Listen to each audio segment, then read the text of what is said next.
So I'm going to go through just a few more kind of high level theoretical things to building an author website. Um, and then we'll kind of get into more of the technical side or some of the tools that you can use to build your list or manage your email or actually build your website. So after you've built an author website, you've put out all your content.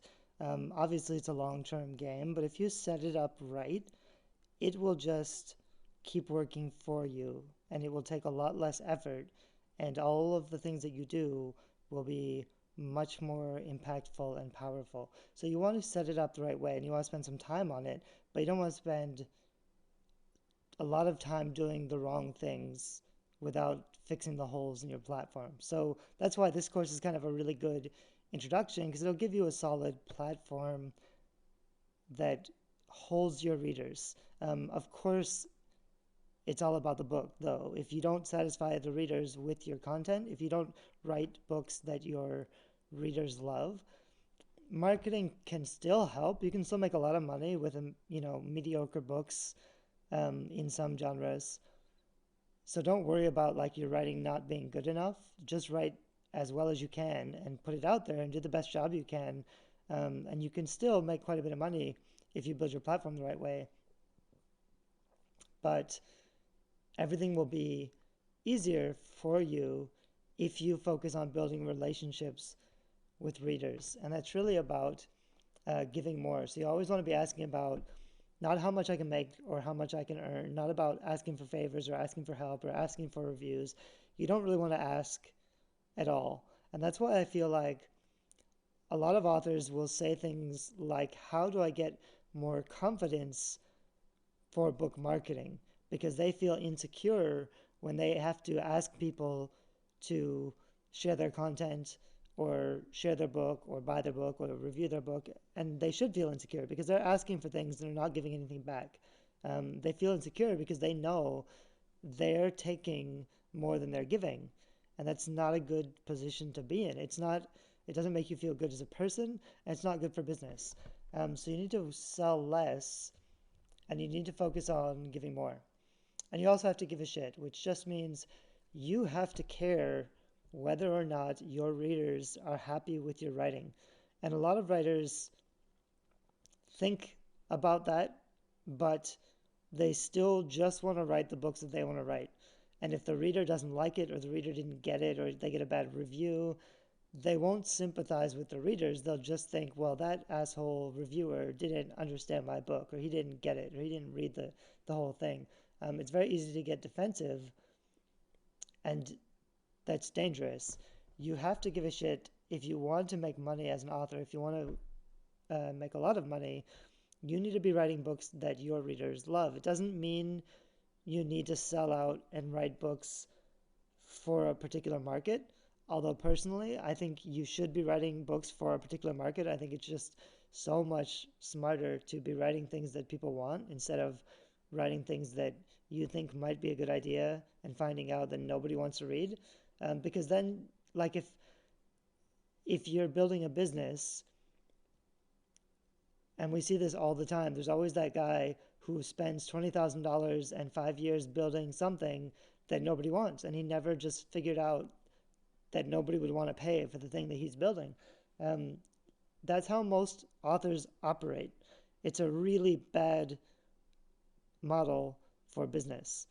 And so, if you want to be an unprofessional hobbyist writer and focus on your passion and just write the things that you like to write about, you have to understand that's going to be much harder to survive and make a full time living if you're writing that way. I'm not saying that it's good or bad or it's more real art or less real art. I know that you have your opinions about what good writing means. And if you don't want to make money, that's okay. But if you want to make money with your writing, you need to consider what do these people, what do my target audience like to read? Is my book similar enough to the best selling books in that genre that they're also going to love my book? The other thing that I see often, which is really dangerous, a lot of authors will say something like, well, if Shades of Grey was popular, my book will sell 10 times as many copies because my book is 10 times as good as Shades of Grey.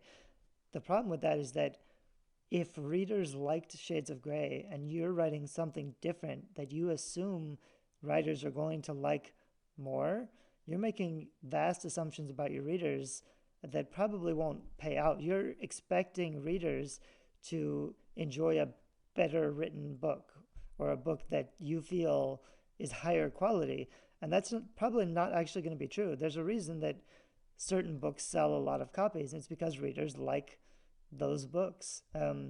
So if you're trying to write something better than what readers enjoy, you're not really writing for your readers. You're writing for yourself, and you're presuming things about your readers, which is a dangerous position to be in if you're trying to make a full-time living as an author.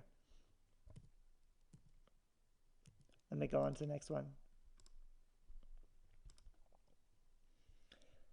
So to make things beautiful, I might show you some things with WordSwag later, but Squarespace, like I mentioned, is an online blog or website management system that's a little simpler to start using and looks good. So if you wanted to experiment with Squarespace, if you don't have a website already, I would try it out, because if you feel that you can use it and you get used to it, it's easier to make a nice looking website with Squarespace than it is with WordPress. But otherwise, I would just get a really simple, clean, minimal WordPress theme and try to make your design elements pretty. And one of the ways you can do that is WordSwag. WordSwag is an iPhone or an iPad application where you can just download images automatically, or you can search for images on your phone or your iPad and download them to your device, and then use WordSwag, which just lays out text. So you can even use, there's a microphone feature on the iPhone or the iPad, so you can just go into WordSwag and hit the microphone and say the words that you want, and it will put those words on the picture. And then there are hundreds of different text layouts, different fonts, different text, and it all just looks perfect and automatic, and it fits it in the right way. So it's a really fast way. Like for when you're doing a blog post, let me show an example. I don't do this very often, actually. Let's see, one of my many sites is Rogue Byline. I have a lot of sites that I don't actually have very much content on. This is one. But something I started doing with Rogue Byline is just every time you write an article that has a really good catchphrase, so this is the Hunger Games Guide to Book Marketing, and I just made this simple image in WordSwag. It took a second, but now I have this picture. So if I share the link to this article on Twitter or Facebook or even Pinterest, because I have a picture, it's a lot more visual and people can see the title, and they might be interested in what the Hunger Games has to do with book marketing. They can pin it, they can retweet it, they can share it. Anything with a picture is going to get more shares and more likes, and it's also going to get more noticed, because in Facebook and Twitter, people don't always use pictures. So if you can add a picture to everything you're posting, all your articles are just going to get more traffic and visibility and shares. So this was another one, book marketing in 9 easy steps. I made that in WordSwag. It just took a minute. I don't really have, that's probably all I have on this website. Anyway, but you could do that. You could use the same WordSwag style for all your blog posts to make your blog have a really interesting and unique brand. You don't want to play around too much and use like a whole bunch of different things, but if you're using nice images and you're using the same style on WordSwag, that means you'll have a lot of really nice images on your website that look good, that are easy to share, and they're a lot faster than other things. You can also use Canva. You may have heard of canva.com. Canva is another cool online tool that makes beautiful stuff. So you can just pick the thing that you want to make, like the size you want to make. You can use it for Facebook headers, or kind of everything. But it's really good for image quotes. So even like I was saying before, if you wanted to take out 20 quotes from your book, like really good passages, and just put those good passages on an image so that you can share the images, because it's hard to like just share a bunch of excerpts from your book. But if you put them in a really nice looking, if you put them in a really nice looking image graphic, that's something people will share and forward and tweet. This is weird. It's not really working well.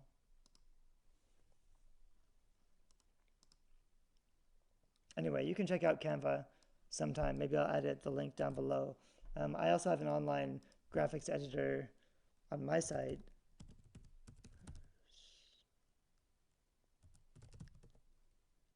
Cover Creator, which is also pretty cool and can do some fancy stuff, but I made it more for book cover design because in my tool you can do layers and blending, and that's something you can't do with most other tools. Oh, that's funny. My site's not working. Anyway, but so Canva is the other one. WordSwag isn't an online program. It's not something you can use on your computer. It's just for iPhones or iPads, I'm pretty sure. Leadpages is a whole other thing. I'll talk more about that in future videos.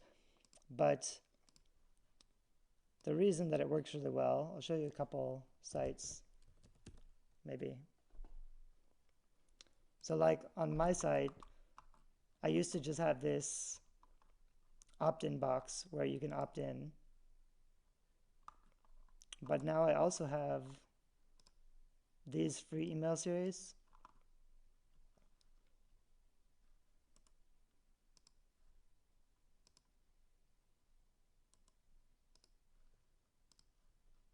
It's thinking, it's being really slow. It's probably because I have all these tabs open.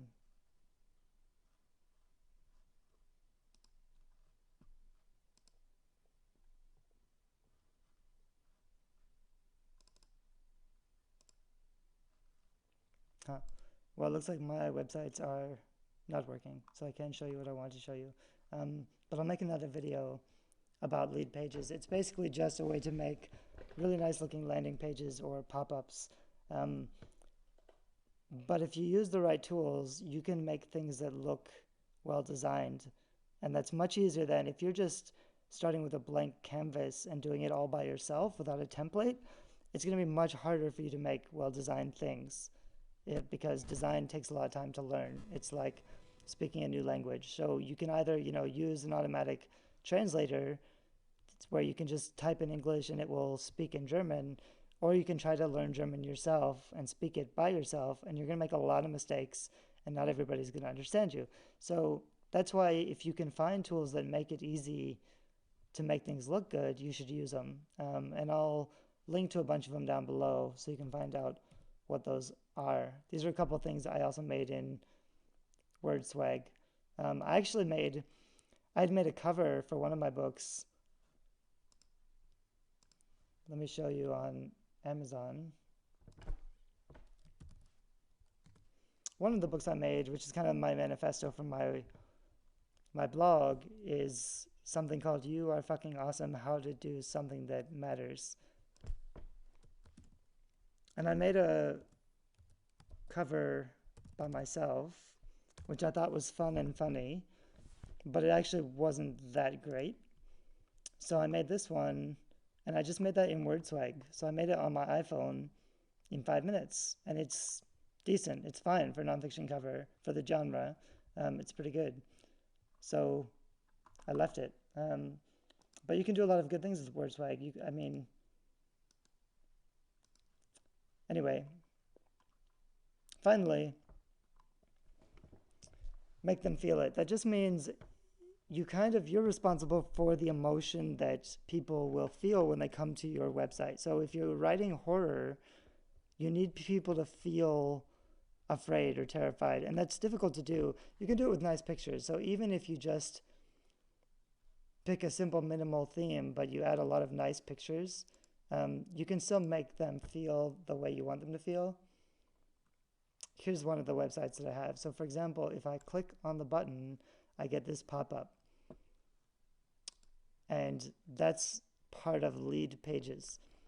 So this kind of pop-up, because it looks really good, you'll see it everywhere, but these convert really well. And it's kind of nice because they also keep tracking. So I can go into my Leadpages account and I can see how many people saw this box and how many people actually signed up. And once people see this box, it's usually at least 50% that sign up.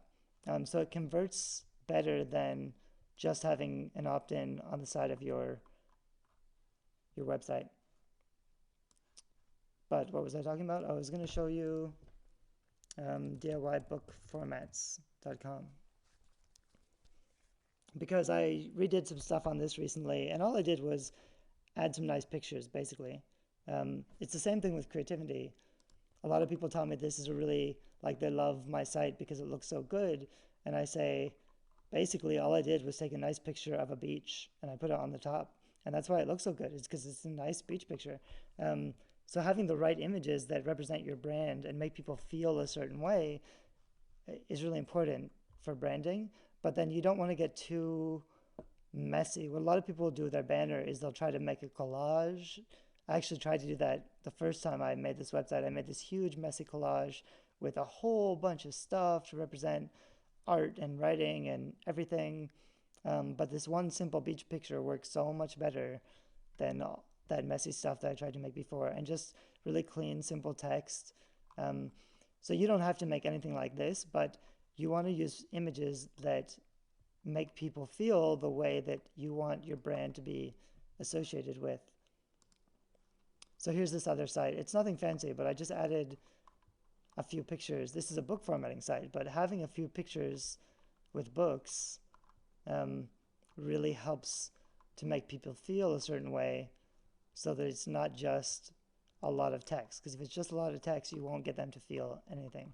So this is just a site on book formatting, which could be really boring, but I fixed it. It's still pretty boring, but it's a little better because I put some nice pictures on it. So that's all I mean by make it feel. It's different if you're trying to make, like if you're really trying to make a horror Halloween style website, you probably want a dark one. But even so, dark websites, they don't really work that well, but the only dark website I think I have is Edward Cullen Sucks. And basically it's a vampire paranormal romance website, so it sort of has to be dark and sexy. It can't just be white, but even so, it's still basically a white website. It's still a basic white, simple WordPress theme with some nice pictures. The only difference is that I have this really big dark header up here, and it's got a black background. But if you've seen those sites where everything is black and it has white text, those are usually a bad idea because it's really hard to read, and so people won't stay as long looking around. So you can have a dark feel with a really nice graphic on the top like this. If anybody comes to the site, then they get the right emotion, but the site's still really clean and minimal and white. So that's kind of how you can do it. So that's kind of the end of the first part of this course, which is mostly kind of the theory, like how to do the stuff. I'm going to make some more videos that are a little more technical to show you how to set up WordPress sites, how to set up some of these email autoresponders. And so that's the next portion of the course. Thanks.